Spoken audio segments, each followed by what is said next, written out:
Assalamualaikum warahmatullahi wabarakatuh. Di sini kami kelompok 6 akan mempresentasikan materi anggaran kas.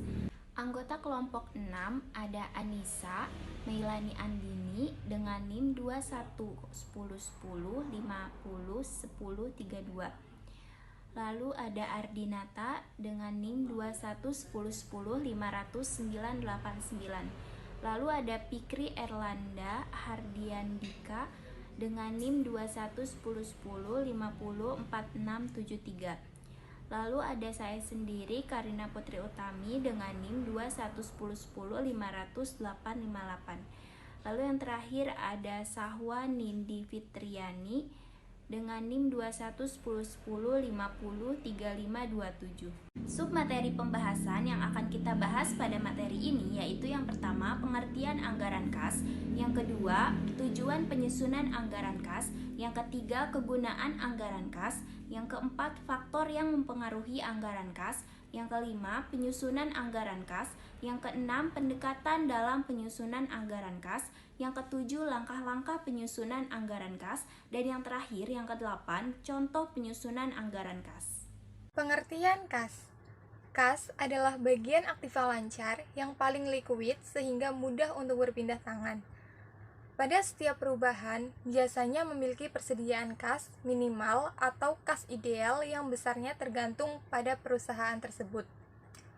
Semakin besar kas yang dimiliki perusahaan, semakin tinggi likuiditasnya, semakin tinggi tingkat kemampuan membayar kewajiban jangka pendek atau utang lancar.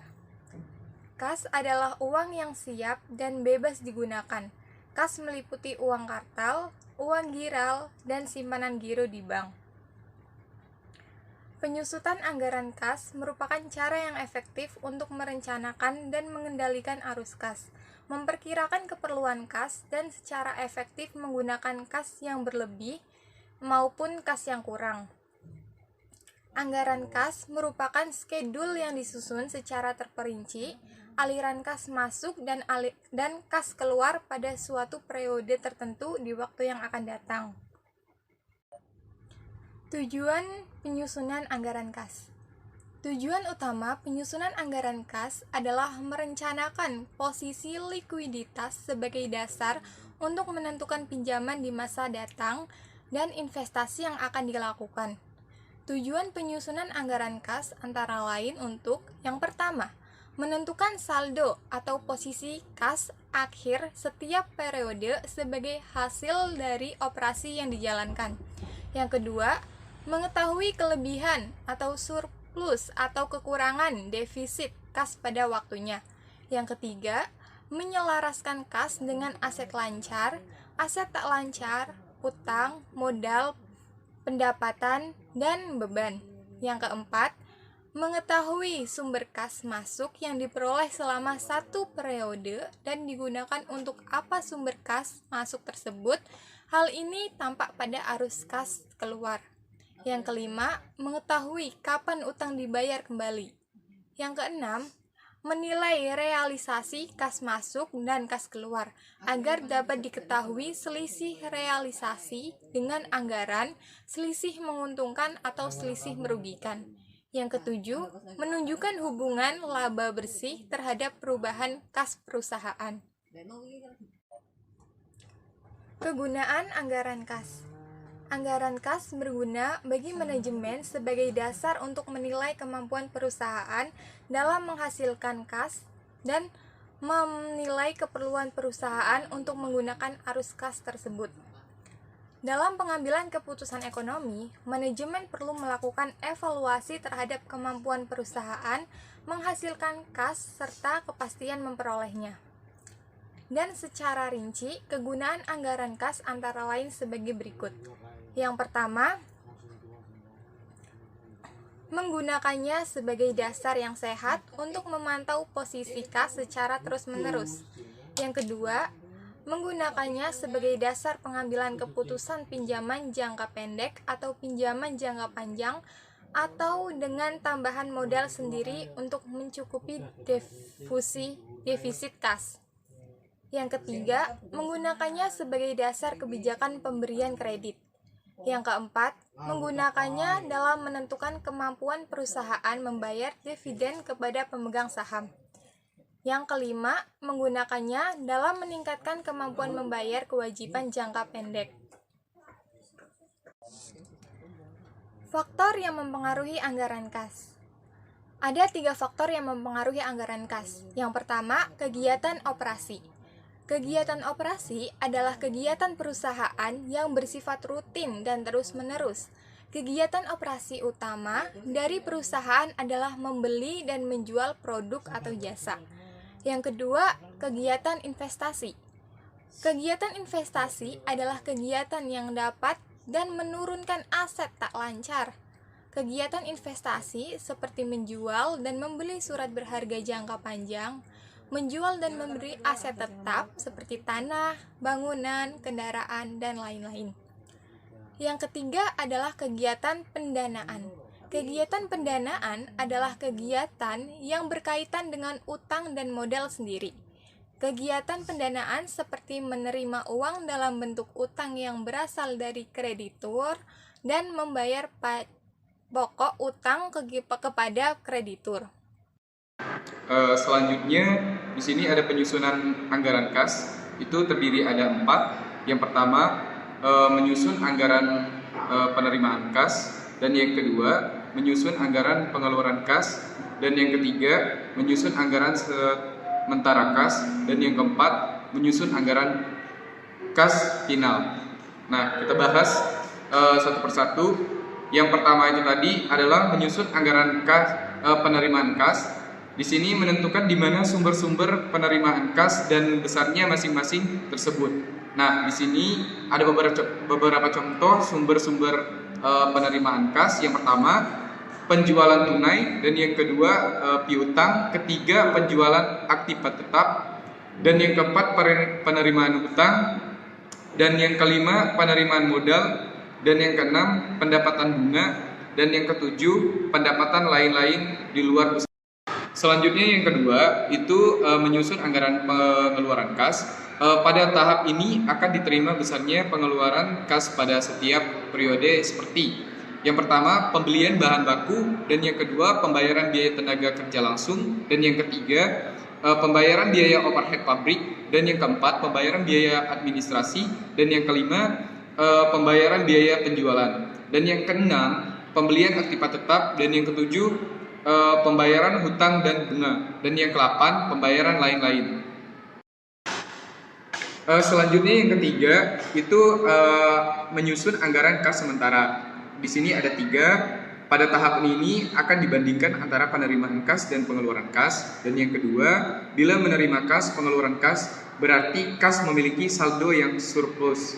Dan yang ketiga, bila menerima kas pengeluaran kas berarti kas memiliki saldo yang defisit. Menyusun anggaran kas final. Yang pertama, kemungkinan terjadinya saldo surplus atau defisit kas pada waktu yang akan datang menentukan kebijakan yang akan diambil. Yang kedua, jumlah kas yang terlalu besar menjadikan perusahaan kehilangan kesempatan untuk mendapatkan keuntungan bila sebagian kas tersebut diinvestasikan. Yang ketiga, sedangkan kekurangan kas akan mengganggu kegiatan perusahaan. Yang keempat, untuk menghindari kedua hal tersebut, maka bila saldo kas surplus melebihi saldo kas minimal yang ditentukan, maka kebijakan perusahaan adalah sebagian di kas tersebut diinvestasikan dalam jangka pendek. Yang kelima, sedangkan bila terjadi defisit kas, maka untuk memenuhi kebutuhan kas tersebut, perusahaan perlu menetapkan kebijakan dengan mengambil hutang jangka pendek. Pendekatan dalam penyusunan anggaran kas dapat dibagi menjadi 2, yaitu pertama, pendekatan kas masuk dan kas keluar. Metode ini berdasarkan pada analisis naik dan turun kas yang dianggarkan, yang mencerminkan semua arus kas masuk dan kas keluar dari anggaran jualan, anggaran biaya atau beban, dan anggaran tambahan produk modal. Yang kedua, ada pendekatan akuntansi keuangan.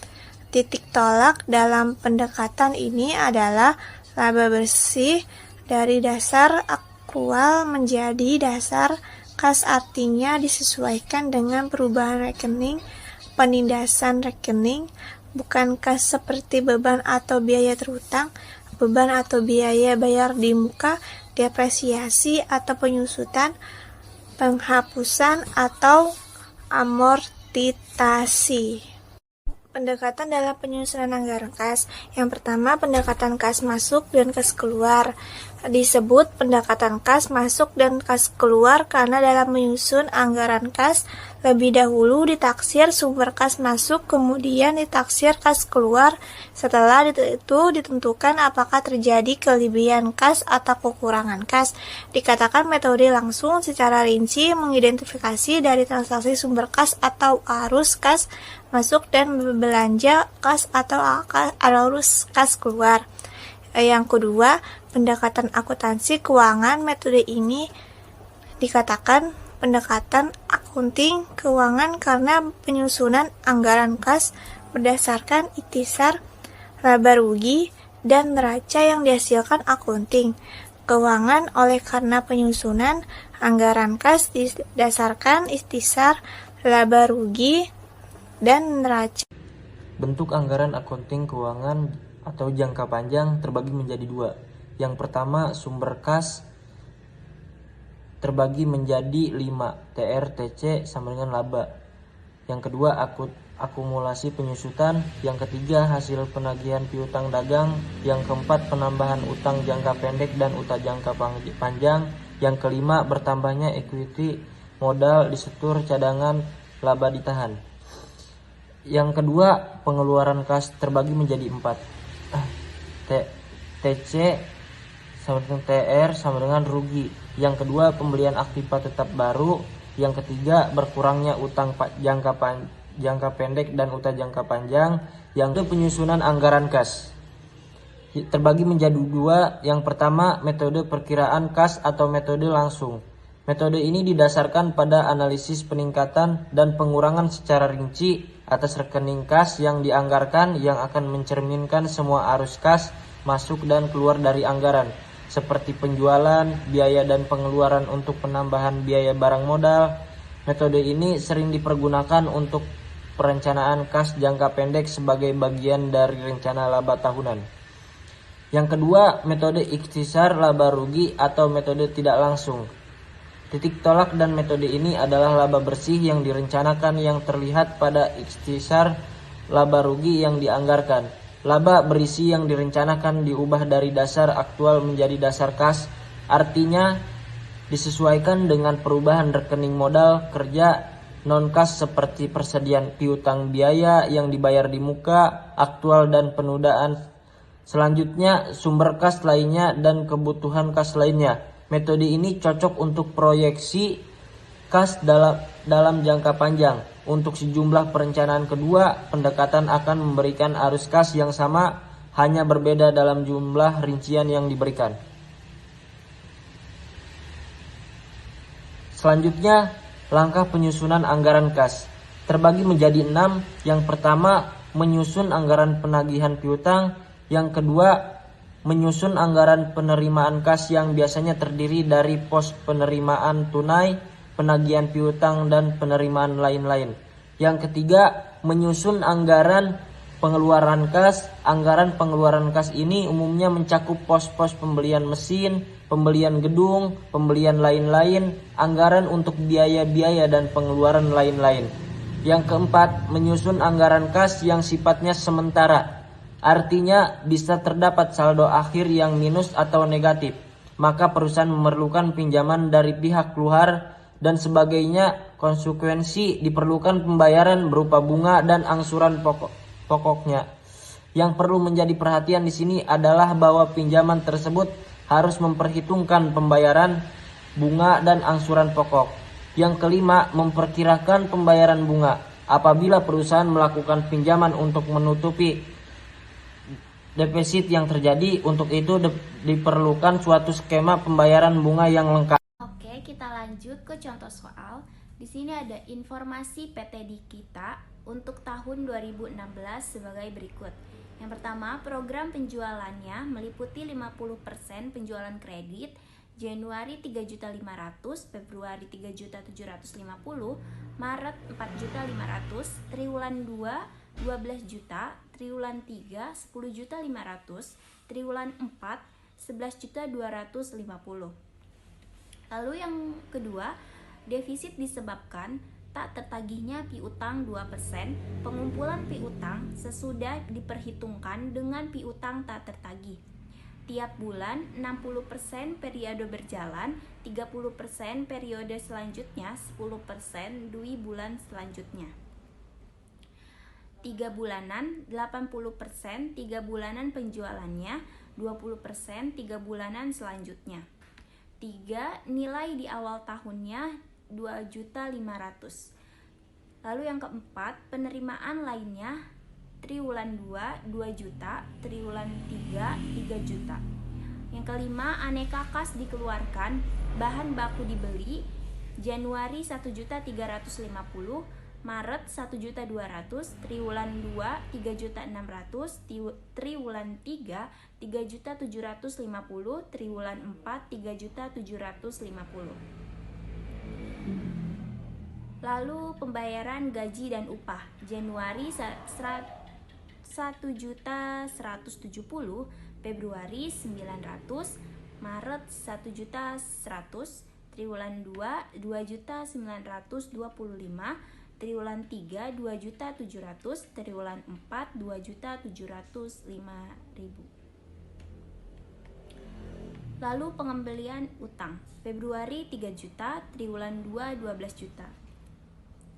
Dividennya triwulan 2 900, triwulan 4 900. Macam-macam biaya, yaitu Januari ada 650, Februari 450, Maret 800, triwulan 2 1.350.000, triwulan 3 1.350.000, triwulan 4 1.350.000. Lalu kita di sini diminta untuk yang pertama menentukan anggaran pengumpulan piutang, yang kedua anggaran penerimaan kas, yang ketiga anggaran pengeluaran kas, yang keempat anggaran kas sementara, yang kelima kebijakan pembelanjaan jangka pendek yang diperlukan dengan meminjam pada tingkat suku bunga 18% setahun jika terjadi defisit kas. Yang keenam, anggaran kas akhir atau finalnya. Oke, kita lanjut ke penyelesaian. Nah, sebelum kita menentukan anggaran pengumpulan piutang, kita terlebih dahulu menentukan penjualan tunai, penjualan kredit, bad debit, piutang neto. Yaitu yang bulan Januari di soalnya ada 3.500.000 dikalikan sama 50%. 50% ini dari soal penjualan tunainya. Jadi 3.500.000 dikali 50% hasilnya 1.750.000. Dan Februari 3.750.000 dikali 50% sama seperti yang pertama, yang terus hasilnya 1.875. Lalu yang kredit, karena penjualan tunainya 50%, jadi sisanya 50% juga. Jadi hasilnya akan sama. Yang bulan Januarinya 1.750.000. Lalu di sini kita menentukan bad debitnya, yaitu 2%. 2% dari soal, jadi 1.750.000 dikalikan dengan 2%, hasilnya 35.000. Yang ke bawahnya sama seperti itu.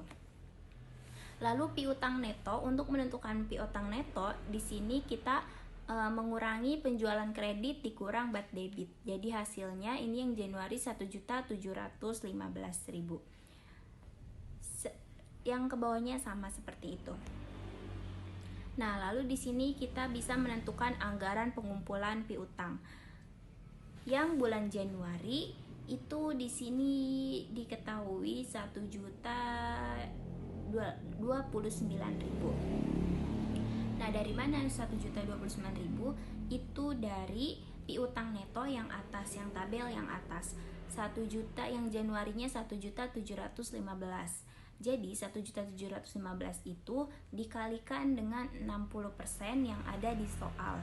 Yang tadi ada 60%, 30%, dan ada 10%.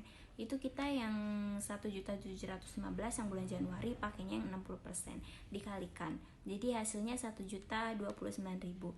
Lalu yang kedua, yang bulan Februari itu sama 1.715 dikalikan dengan yang kedua 30%, lalu hasilnya 514.500.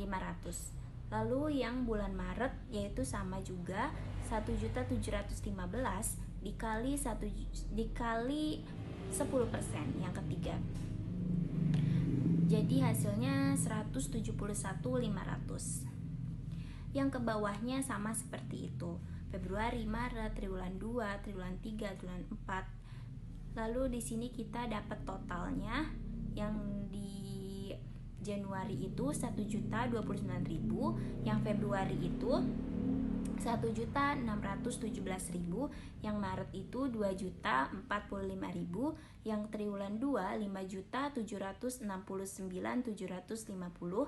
yang triwulan 3 5.292.000, yang triwulan 4 5.439.000.